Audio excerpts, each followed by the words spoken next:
Assalamualaikum warahmatullahi wabarakatuh. Nama saya Fira Dania, absen 13 dari kelas 11 MIPA 7. Di sini saya akan membahas mengenai kedatangan Jepang di Indonesia. Indonesia memiliki masa kelam atas penjajahan Hindia Belanda dalam 3,5 abad lamanya. Pendudukan Hindia Belanda di Indonesia berakhir di tangan Jepang pasca kekalahan dalam Perang Dunia II di Laut Pasifik.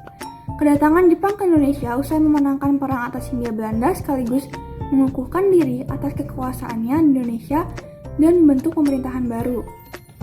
Kedatangan Jepang di Indonesia ditandai dengan pengaboman di Pearl Harbor pada 8 Desember 1941 yang terjadi di pangkalan Angkatan Laut tepatnya di Pulau Oahu, Hawaii, Amerika Serikat. Serangan yang dilancarkan terus-menerus oleh Jepang mampu menghancurkan basis-basis militer Amerika Serikat sehingga memerlukan sumber daya yang melimpah untuk kembali menggempur Amerika Serikat. Negara Indonesia menjadi sasaran empuk karena sumber daya yang dimiliki sangat melimpah, baik untuk bahan industri perang dan cadangan logistik seperti aluminium, minyak bumi, dan timah.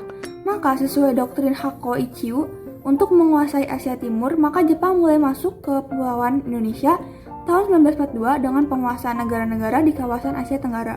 Penguasaan Kepulauan Indonesia.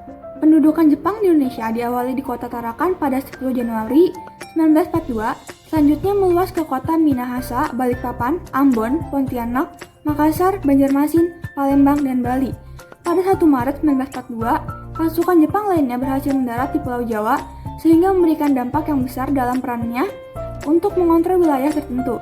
Tidak sampai di situ, Batavia yang saat ini Jakarta berhasil ditaklukkan oleh pasukan Jepang pada 5 Maret 1942. Sehingga pada akhirnya pada 8 Maret 1942, pasukan sekutu Belanda menyatakan kekalahannya dengan menandatangani penyerahan yang bersyarat kepada Jepang.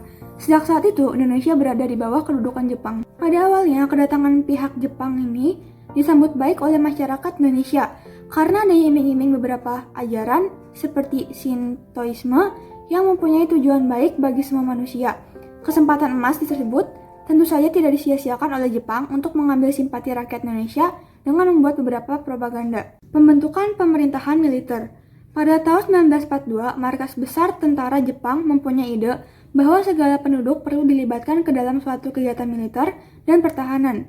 Atas dasar itu, maka Jepang mengeluarkan aturan untuk membentuk suatu pemerintahan yang berbasis militer. Untuk mendukung suatu pemerintahan militer, maka Jepang membuat suatu pemerintahan sipil di tahun 1942. Guna meningkatkan sistem pemerintahan, maka dikeluarkanlah Undang-Undang Nomor 27 tentang Aturan Pemerintahan Daerah dan Undang-Undang Nomor 28 tentang Pemerintahan Shu atau Kepresidenan, serta Tokubetsushi atau Kota Istimewa. Sekian dari saya, kurang lebihnya mohon maaf. Wassalamualaikum warahmatullahi wabarakatuh.